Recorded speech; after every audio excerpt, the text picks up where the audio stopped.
pardon pour tous ceux qui ne croient pas, qui n'adorent pas, qui n'espèrent pas et qui ne vous aiment. Qui se sent hyper triste de ne pas connaître cette prière? Je comprends. Cette prière a été confiée au petit berger de Fatima par l'ange. L'ange qui apparaît au début des apparitions de Fatima et qu'on appelle du coup la prière de l'ange. Et je vous propose de faire de cette prière le plan de ma petite intervention. Croire, faire grandir sa foi, adorer, rencontrer le Seigneur en toutes choses, espérer, faire grandir sa confiance dans l'Église, et demander pardon, ce qui sera un des grands défis des JMJ pour certains. Entre chaque partie, on pourra redire ensemble la prière de l'ange, et de sorte qu'à la fin du topo, en principe, tout le monde connaîtra la prière de l'ange. On va d'ailleurs se redire une fois ensemble. Mon Dieu, je crois, j'adore, j'espère et je vous aime. Je vous demande pardon pour ceux qui ne croient pas, qui n'adorent pas, qui n'espèrent pas et qui ne vous aiment pas. Premier mot donc, je crois. Pour ceux qui aiment bien prendre des notes et faire des petits plans, ceux qui n'ont pas de crayon, ne vous stressez pas, vous avez juste l'air incapable, mais c'est pas grave. Quand on dit le mot foi, il y a plusieurs choses qui viennent à l'esprit. Et avoir la foi, ça va être d'abord croire en quelqu'un. Quelqu'un qui est là en face de moi, qui est présent, que je vais appeler Dieu, que je vais appeler Jésus, que je vais appeler Saint Dominique. Alors, foi dans la présence spirituelle d'êtres qui sont là. Quand j'étais jeune frère,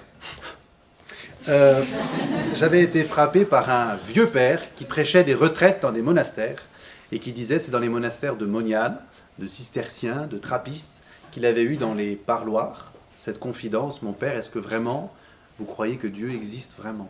Est-ce que vraiment on a été sauvé par Jésus? Est-ce que vraiment il y a une vie après la mort? Et au début, quand il était jeune dominicain, il disait, mais ils sont débiles ou quoi? Ils sont moines, pourquoi ils posent ces questions? Et petit à petit, il s'est dit, mais en fait, ces gens qui prient tout le temps, qui sont sans arrêt dans la consécration totale à Dieu, eux se posent vraiment la question. Est-ce qu'au fond, ce que je vis dans mon existence, dans ma vie, ça a un rapport avec un vrai quelqu'un qui veut vraiment quelque chose pour moi, qui est vraiment un autre que moi, ou est-ce que je suis simplement un ensemble de valeurs, un truc un peu social, quelque chose que je fais comme les voisins? Le moine, il a le luxe de pouvoir chaque jour se dire, mais en fait, voilà, je ne suis pas pour faire comme les autres, je suis en face de soit il y a quelqu'un, soit il n'y a rien. Et je vous propose de vous poser cette question en ce début du JMJ. Est-ce qu'on est là pour rencontrer un vrai quelqu'un, ou est-ce qu'on a suivi un petit peu il y avait de la lumière, on est venu, les frères font des blagues, c'est sympa. C'est pas grave du tout si vous êtes venu pour ça, parce qu'on n'arrêtera pas les blagues, donc c'est bien. Mais par contre, notre objectif, c'est que tout le monde parte avec un quelqu'un en face de lui, qu'il a vraiment rencontré. Alors rencontrer Dieu, le frère Clément vous en parlera, je crois, après-demain.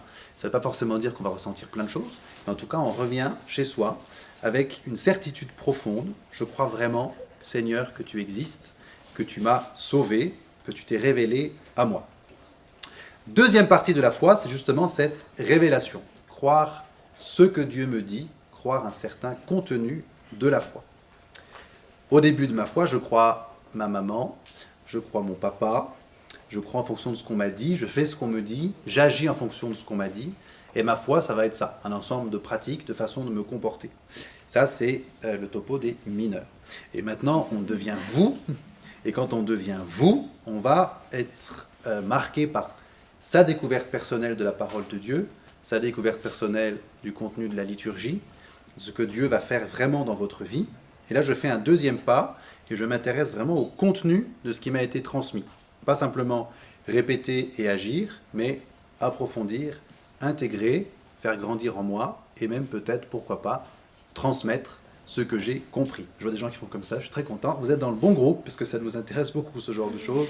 Si ça ne vous parle pas, bon, restez jusqu'au bout quand même, puis vous irez avec la communauté Saint-Martin l'année prochaine.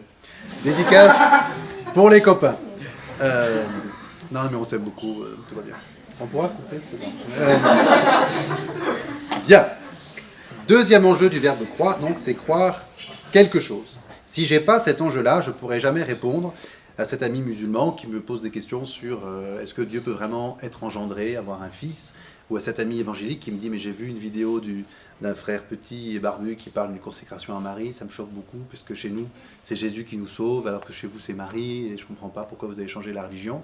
Et là, vous dites, bah non, en fait, non, c'est pas vrai, mais vous n'avez pas beaucoup d'arguments pour dire pourquoi est-ce que vous avez fait votre consécration à Marie. À part, si, attends, il y avait des torches, on a reçu une médaille, frère Timothée, il m'a dit que je devais le faire, que je l'ai fait. Donc, deuxième pas, essayez vraiment de creuser et de trouver le contenu de ma foi. Et pour ça, il y aura plein d'événements, plein d'occasions cette semaine. Première occasion, c'est le topo. Ça sera de plus en plus tentant au cours de la semaine que le mot topo, quand on échange 4 lettres, 5 lettres, ça fait le mot sieste. Et là, c'est facile parce qu'on a pu dormir dans le bus, mais demain, après-demain, après-demain, ce sera de plus en plus compliqué. Donc le topo n'est pas un petit moment pour se dire, allez frères, nous font un peu de petite méditation, un peu d'ASMR dans l'oreille, j'écris, c'est sympa, mais non, il faut vraiment faire cet effort d'avoir comme au moins 8% d'entre vous un crayon, un papier, essayez vraiment d'en retenir quelque chose. Ça ne veut pas dire qu'on va forcément faire un grand classeur dans sa chambre avec tous les topos de sa vie, mais au moins le fait de faire un petit effort de prise de notes, de garder telle référence d'un livre, d'un quelque chose. Bien, le topo. Deuxième chose, les homélies. Les frères ont en moyenne moins d'une homélie par jour pendant les JMJ. Moi, par exemple, j'en ai 0. Voilà. Je tiens à le dire. Non, tout va bien. J'ai un topo, je suis content. Le frère qui n'a qu'une homélie par jour, ou moins, en principe, il a dû bosser un peu. Donc, n'hésitez pas à vous dire, bah voilà, d'habitude, une fois qu'on a dit nanana, parole de louange à toi, Seigneur, Jésus, cette fois, non. On dit qu'on écoute, et on se dit, bah voilà, j'ai regardé les textes, c'est dans mon carnet, j'ai écouté, j'ai réfléchi. J'écoute, et je vois si le frère dit une bêtise ou pas, si je peux lui poser des questions. J'essaie de me laisser toucher par la parole de Dieu et par son approfondissement par le frère Timothée, qui lui, je crois, a une homélie. Il n'a pas de topo. Bien. Le temps des homélies. En plus de tout ça, il y a tous les temps autour. Par rapport à d'autres groupes éminents, comme la communauté, enfin d'autres... nous avons plein de défauts d'organisation, de trucs pas clairs. On arrive pour la messe à l'accordaire, on est dans un champ alors qu'on avait prévu une chapelle. Enfin bref, c'est n'importe quoi. Ça, vous l'aurez vu, et ça continue. Il y a du scotch par terre, des mecs avec... Enfin bref, c'est n'importe quoi. Mais on a un avantage immense sur, je crois, tous les groupes qui existent. C'est le taux d'encadrement de religieux, religieuses par jeunes. Il y a pas mal de groupes à qui j'ai parlé, vous avez 2 prêtres pour 600. Là, vous avez 26 frères et sœurs pour 250. Ce qui fait une moyenne de moins de 9, enfin 1 pour 10 ou 1 pour 9. Ce qui, sur un parcours qui dure plus de 10 jours, fait qu'en moyenne, vous pouvez avoir un frère ou une sœur pour vous, plus que toute une journée. Franchement, c'est pas mal. Vous faites une petite retraite, dit frère Timothée, aujourd'hui, c'est moi. Et là, il fait, d'accord. Donc, c'est vraiment beaucoup. Mais notre expérience à nous, c'est qu'au début des JMJ, on est très très sous-occupés. Vous avez les frères qui se retrouvent devant le bus entre eux, dire bon bah, rien, bredouille. Et on se dit bon bah peut-être qu'ils vont tous bien dans leur vie, ils n'ont pas de combat, ils n'ont pas de questions, ils n'ont pas de péché, ils sont vraiment bien ces jeunes-là. Et puis après, on est dans le bus du retour, on a la tête dans le pâté, on n'a plus de cheveux, on est comme ça. Et il y a frère, je peux vous parler juste 1 minute. Et là, il y a le truc, mais énorme. On n'arrive même pas Et on est là, on sort du parking, il y a le provincial qui est là, il y a une maman, il y a des machins, et on n'a pas le temps de discuter. Alors qu'on aurait eu une journée entière en moyenne, voire plus, pour le faire. C'est fort dommage. Donc si vous êtes venu avec quelque chose de lourd, posez-le là, direct, bam. Enfin, pas maintenant, parce qu'on est... Essayez de trouver quelqu'un. Il y a plein de frères, il y a plein de sœurs. Ils ont tous des tas de talents et des tas de choses chouettes à vous offrir. Et vraiment, profitez-en. Il y a aussi 2 couples qui ont un petit peu vu des enfants de votre âge déjà circuler, donc ils savent faire. Il y a aussi des accompagnateurs des écoles. Puis il y a aussi peut-être dans les jeunes, des moins jeunes, à qui vous avez envie de parler de telle ou telle chose. N'hésitez pas. Les frères sont là pour vous. Ne vous en voulez pas de leur prendre leur temps. N'est-ce pas, Émérance?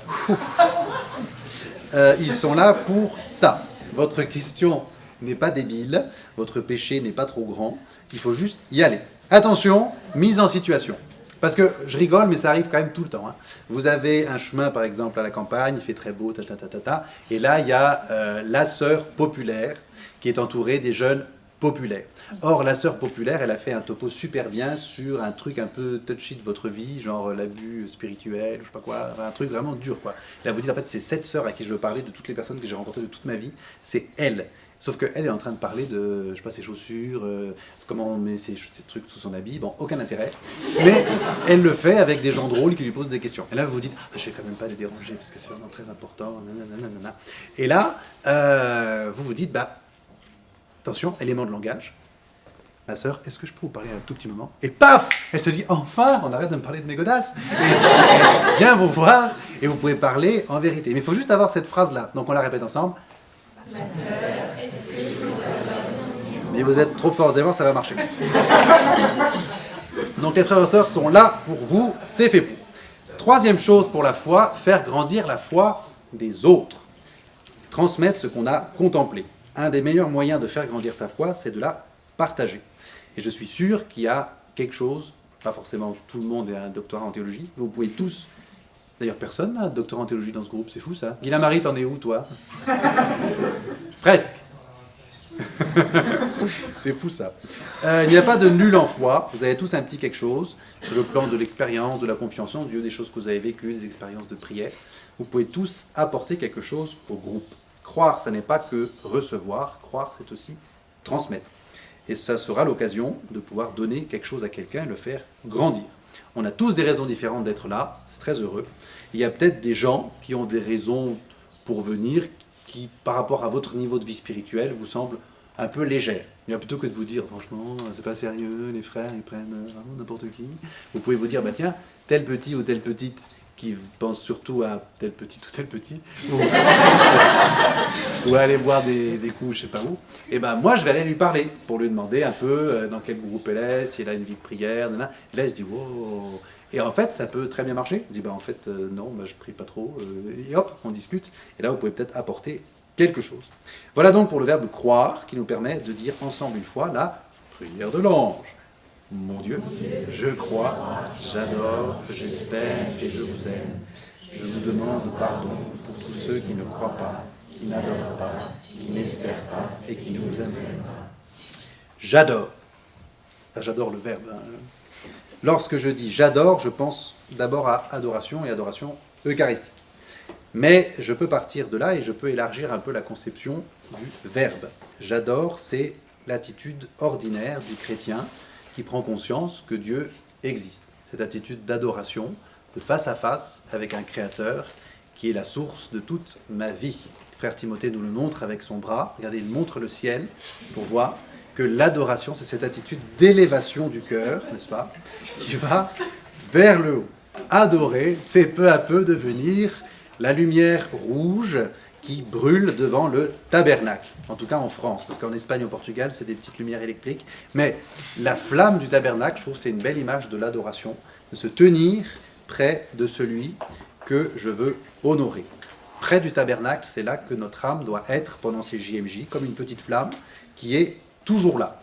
Quand vous rentrez dans une église, essayez de vous dire, ben voilà, cette flamme représente ce que je veux être moi, une présence auprès du Seigneur, qui parfois vacille un peu, mais qui est toujours là. Et en regardant la flamme du tabernacle, je peux dire, Seigneur, moi je t'aime, je reste auprès de toi, et même si je chancelle de temps en temps, ma place, c'est près de ton cœur. Essayez de trouver cette joie toute simple, pendant ces JMJ, de la proximité de Dieu, dans une adoration qui n'est pas que par moment, mais qui essaye de s'étendre à tous les autres moments, et passer un très bon moment avec quelqu'un, une bonne discussion avec quelqu'un, peut rentrer, dans une certaine mesure, dans cette attitude d'adoration. On va être ensemble, chrétiens, face à Dieu, avec Dieu qui est avec nous. On dit de Saint Dominique qu'il parlait toujours de Dieu ou avec Dieu. Et donc Dieu était toujours présent dans sa vie, parce que quand il était avec quelqu'un, son but c'était toujours de lui parler de Dieu. Donc laissons Dieu entrer dans nos JMJ, dans chaque moment de la journée, et ça se passera formidablement. Prière de l'ange. Mon Dieu.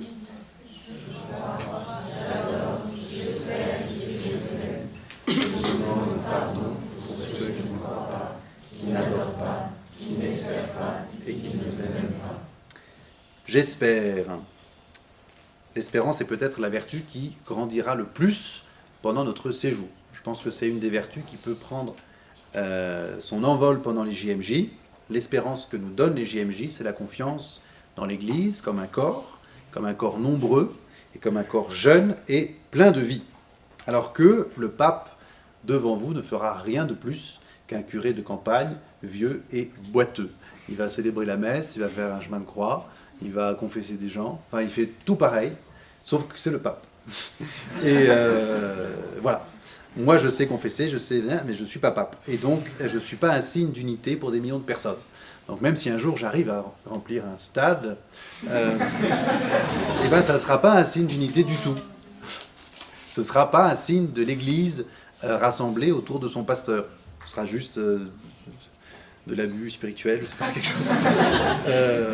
Pendant que je vous parle, là, il y a des hordes de bus, de motos, de bateaux, enfin, un désastre écologique absolu, pour une personne qu'on va aller voir comme signe d'unité du corps que nous formons déjà, pasteur institué par Dieu pour son Église. Et ça, c'est très beau. C'est très très beau. Donc profitez-en, vous le savez ça déjà, il n'y a pas besoin d'aller voir le pape pour savoir qu'il est le pasteur. Mais par contre, il y a besoin d'aller au JMJ pour ressentir dans une foule cette espèce de ferveur immense, un sentiment d'appartenance à des gens, avec des gens autour de soi, d'être vraiment unis dans l'Église, guidés par un pasteur. L'Europe est un petit peu fragile sur le plan de la foi, on ne va pas faire semblant, mais les JMJ peuvent être le moment où je me dis, en fait, moi, il n'y en a pas tout seul. Il y a quand même beaucoup de jeunes, beaucoup, qui en veulent et qui veulent avancer. Il y a un effet foule, osons le dire aussi, qui n'est pas toujours théologal. Si vous allez au stade Vélodrome, quand ça chauffe un peu, enfin, pas pour la messe du pape, j'entends, il peut y avoir quelque chose aussi d'une ferveur populaire forte qui va créer cette espèce de même sentiment et cette même émotion. Mais la grosse différence entre François et Mbappé, c'est que Mbappé ne prétend pas, lui, être une présence visible de Dieu sur terre, signe d'unité pour le monde. Je crois pas. Il me semble pas. Donc il y a certes parfois quelque chose de l'ordre du sentiment religieux pour un footballeur, mais c'est plutôt du côté moi vers le footballeur. Ça n'est pas du côté footballeur vers moi. En principe, s'ils ne sont pas trop mégalos. Alors que le pape qui est là, même s'il n'est pas en train de se la péter en disant « adorez-moi », il sait que sa présence est un signe profond de la présence du Christ pour son Église. Et il a cette attitude humble et belle d'être le vicaire du Christ, celui qui tient la place de Jésus pour que vous puissiez prendre conscience de ce que vous êtes. Donc nous allons manifester par notre présence le corps mystique que nous formons. Donc s'il y en a qui n'ont pas encore fait cette expérience profonde d'appartenir à l'Église, eh ben, ça peut être vraiment votre défi JMJ de prendre conscience de ça, d'être membre vraiment d'un corps qui vous dépasse, qui est plus grand que vous. Vous verrez l'Église dans sa richesse et vous verrez aussi l'Église parfois dans ses contradictions, dans sa diversité et parfois dans ses petites limites. Il y aura des gens du PD de Chartres au JMJ, il y aura aussi des super chachas espagnols, italiens, des couples homosexuels allemands ou pas allemands d'ailleurs, hein, faut pas... il y aura de tout. Des gens très très pieux à qui vous proposez d'aller boire une bière et diront non parce qu'en fait je fume mon chapelet. Et au contraire, des gens avec un chapelet autour du cou qui voudront partager plus qu'une bière. Il y aura de tout. Et c'est à vous de décider de ce que vous faites de vos JMJ, d'accord ? Donc c'est pas la peine de juger les gens, de dire ouais, vous êtes envie pour les mauvaises raisons, moi je suis un saint. Mais c'est plutôt, bah voilà, moi qu'est-ce que je fais ? Pourquoi je suis venu, et témoigner simplement comme ça, parce que vous verrez effectivement parfois autour de vous des choses un peu étonnantes, mais franchement, rien de bien méchant. Hein. À Cracovie, il y avait des Italiens à côté, il faisait plus chaud que chez nous, mais c'était pas non plus très grave. Hein.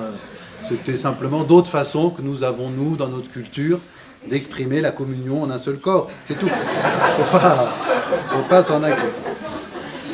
Bien. Je vais arrêter sur ce point. Il n'y a pas que ça. Hein. Il y a peut-être des Hollandais qui proposeront tel ou tel produit, qui en principe en France, à part Marseille, ne sont pas permises. Souvenez-vous quand néerlandais, non se dit neen. Neen. Les organisateurs de groupes savent qu'il y a toujours un petit risque quand on fait un très grand groupe et qu'on veut justement prendre des gens qui ne sont pas forcément dans les groupes habituels. Il y en a peut-être parmi vous même qui sont venus avec des motivations, pas forcément 100% Jésus, peut-être 80, 85, 70, même 10%, hein, Jésus, il s'en contentera très bien. Donc si vous voyez quelqu'un autour de vous, vous dites, mais c'est vraiment hyper bizarre que cette personne soit dans le groupe des JMJ. S'il y a 5% d'un petit quelque chose que Jésus peut investir, lui, il le fera. Donc vous embêtez pas avec les 95%. Ne vous transformez pas non plus dans les 95%. Soyez là où vous êtes et laissez les gens là où ils sont. Enfin non, laissez pas les gens là où ils sont. Tirez les gens vers Dieu et ça se passera très bien. Prière de l'ange.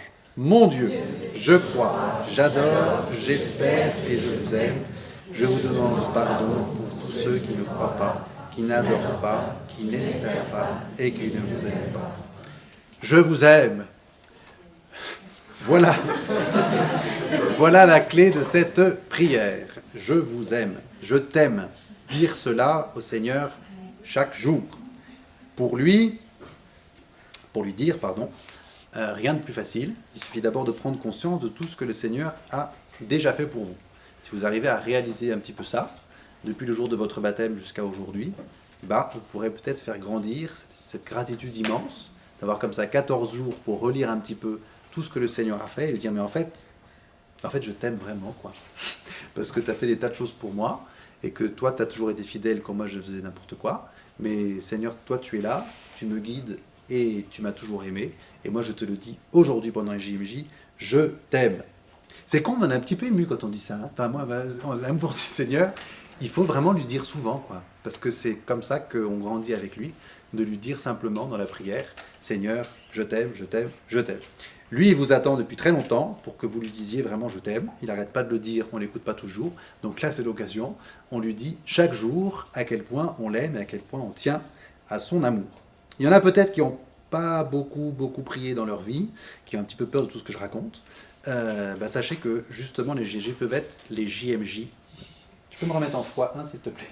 Les JMJ peuvent être cette occasion où on prie peut-être pour la première fois, où on se laisse toucher par Dieu pour la première fois. Et c'est génial, parce que le pasteur laisse 99 brebis qui vont bien pour une qui va moins bien. Si vous êtes la brebis, quoique statistiquement on en a 2 brebis et demi, donc 2 brebis et demi qui vraiment sont totalement loin de Dieu, lui peut-être, en fait, il pense que à ces 2 brebis et demi là, et tous les autres, vous pouvez rester, mais c'est pas la priorité. C'est hallucinant de voir cette grandeur de l'amour de Dieu pour ceux qui sont le plus loin.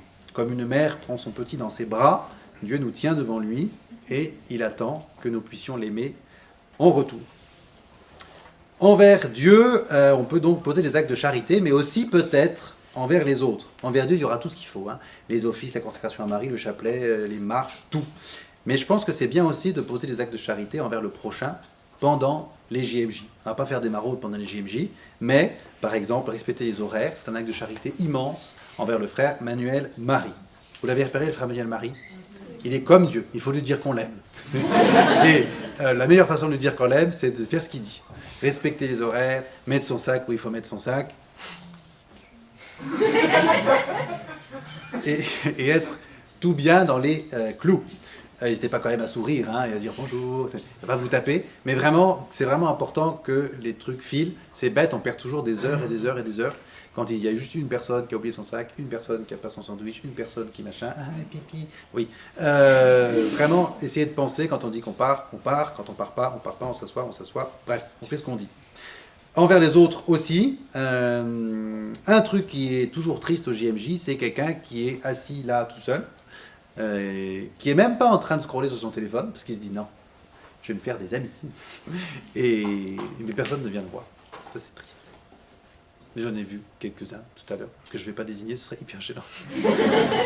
Mais c'est vachement triste, parce qu'ils ont fait l'effort de venir alors qu'ils connaissent personne, et qu'il y a plein de gens qui se connaissent super bien et qui le voient pas, quoi. C'est invisible. Donc essayez vraiment d'ouvrir les yeux et inviter les gens, même s'ils ne sont pas coiffés comme vous, c'est pas grave, invitez les gens à venir rejoindre votre groupe, à partager vos chips ou autre chose, enfin, qui ne concerne pas le nien, ça non. Mais essayez vraiment de les intégrer. On ne les laisse pas tout seuls, jamais. Donc c'était la seule fois ce soir-là, on dit que c'est fini maintenant, et de tous les repas jusqu'à la fin, on ne veut plus personne qui prend un repas tout seul. Enfin, sauf si vraiment vous en avez besoin, mais dans ce cas-là, dites-moi, comme ça je viens pas... Mais essayez vraiment de ne pas laisser quelqu'un tout seul, c'est pas sympa. Ils sont pas venus au GMJ pour juste bouffer des carottes tout seuls, ils disent personne vient. Ça saoule. C'est nul. Donc, même si vous lui parlez pas, au moins il sera avec vous, ce sera sympa. Mais laissez pas quelqu'un tout seul dans un coin. Jamais. Personne non plus au fond d'un bus tout seul, les gens cool ne s'occupent pas de moi, on ne veut pas. Allez voir les gens, soyez charitables, faites du bien, partagez les choses que vous avez pris à manger, offrez des choses à boire, bref, à qui vous voulez. Hein.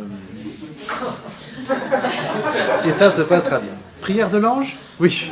Mon Dieu, je crois, j'adore, j'espère et je vous aime.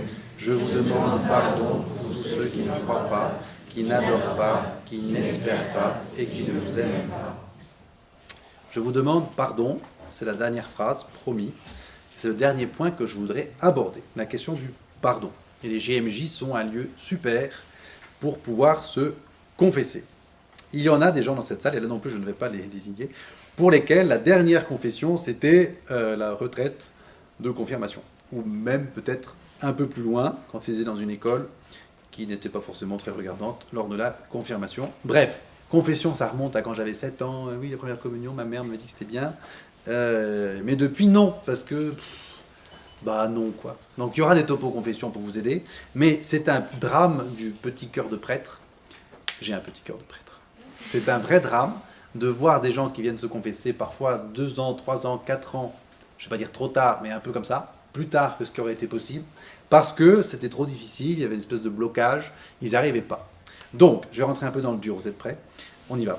Il y a des personnes qui n'ont jamais osé retourner se confesser depuis très longtemps, parce qu'ils avaient peur de certains mots. Des mots qui ne sont pas des mots bizarres. Le mot pornographie n'est pas un mot bizarre. Le mot masturbation n'est pas un mot bizarre. Le mot avortement n'est pas un mot bizarre. C'est des réalités difficiles qui sont derrière. C'est des réalités très honteuses qui sont derrière. C'est des choses très enfouies. Mais ce ne sont que des mots. Et aux yeux de Dieu, enfin ce ne sont que des mots, certes il y a des péchés quand même, hein, mais aux yeux de Dieu, ces péchés-là, même si, juste sous le micro, tu pourrais pas faire. Ces mots-là ne sont pas plus durs à entendre dans le cœur du prêtre ou dans le cœur de Dieu que le mot mensonge, le mot tricherie, le mot vol. C'est grave de voler des choses. Hein. Pourtant, c'est pas facile, c'est pas difficile à dire quand on prépare une confession. Ah oui, si, j'avais volé ça, effectivement. Par contre, il y a d'autres mots, on se dit, ouais, non, mais j'irai peut-être l'année prochaine, on ira à Lourdes, je serai mieux. Non, peut-être encore une année, encore. Mais voilà, vous voyez ce que je veux dire? Donc, il y a un moment, il faut juste y aller. Et c'est un des trucs les plus difficiles de la confession, je trouve, parfois, que de simplement oser prononcer tel mot la première fois en confession. Et il faut le faire. C'est simplement, une fois qu'on l'a fait, c'est facile. Hein. Après, c'est super. Il y a plein d'autres mots qui viennent. On est devant l'amour de Dieu. On se laisse aimer, on se laisse pardonner. Et c'est le top. Mais il y a cette espèce de petit blocage parfois de tel ou tel mot, de tel ou tel péché, de tel ou tel acte. Et c'est dommage, parce qu'il y a des tas d'autres lieux de votre vie spirituelle qui souffrent de ça, de ne pas pouvoir être placés sous le regard de Dieu. Donc, n'hésitez pas. Tous les prêtres que vous verrez ont eu un moment dans leur vie telle ou telle confession. Pour eux aussi, ça a été un petit peu compliqué. Il a fallu se forcer un peu. Et donc, vous êtes dans le même cas. Et ils comprennent très bien ce que c'est que ce sentiment du cœur un peu serré, de la voix qui ralentit un petit peu, du volume qui baisse. Et de vite, je dis plein d'autres trucs après pour me rattraper. On a tous fait ça. Il n'y a aucun problème. Je peux déposer ça devant Dieu. C'est top. Mais évidemment, il n'y a pas que ça que je vais déposer. Il y a ma vie de prière, ma participation au sacrement, ma charité fraternelle, le rapport à la vérité, en particulier pendant le Covid. Pardon, c'est mes marottes. La question du mensonge, le devoir d'État, tout ça. Demander pardon pour ses péchés, c'est une grâce immense. Confessez-vous entièrement. Ne cachez rien, sans forcément vous dire que je dois donner 12 000 détails, sinon c'est pas excitant pour le prêtre. Non. Je dis sobrement les choses, simplement les choses.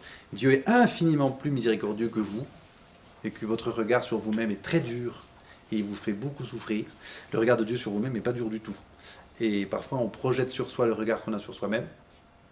On projette sur Dieu le regard qu'on a sur soi-même, alors qu'il suffit d'essayer de se laisser regarder par Dieu. Et ça, le top, c'est d'avoir quelqu'un d'autre qui nous regarde. Par exemple, un prêtre. Moi, je dis ça comme ça. Prière de l'ange. Mon Dieu, je crois, j'adore, j'espère et je vous aime. Je vous demande pardon pour tous ceux qui ne croient pas, qui n'adorent pas, qui n'espèrent pas et qui ne vous aiment pas. J'avais dit que c'était le dernier, mais je crois que j'avais croisé les doigts de pied, parce qu'il y a juste pour ceux qui, je demande pardon pour moi, je demande aussi pardon pour les autres. Et en guise de conclusion, essayons de méditer sur ce thème de l'intercession, qui n'est plus très populaire dans la spiritualité, de vivre et de porter les autres dans notre vie chrétienne. Vous êtes venus au JMJ pour vous, c'est top.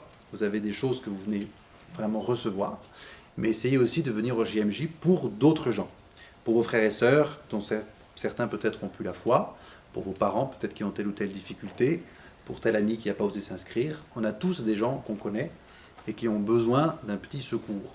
Et donc vos adorations, vos marches, vos jeûnes, j'en ai vu qui n'étaient pas convaincus par la quantité de salade de patates à midi, offrez pour la conversion des gens qui vous sont proches.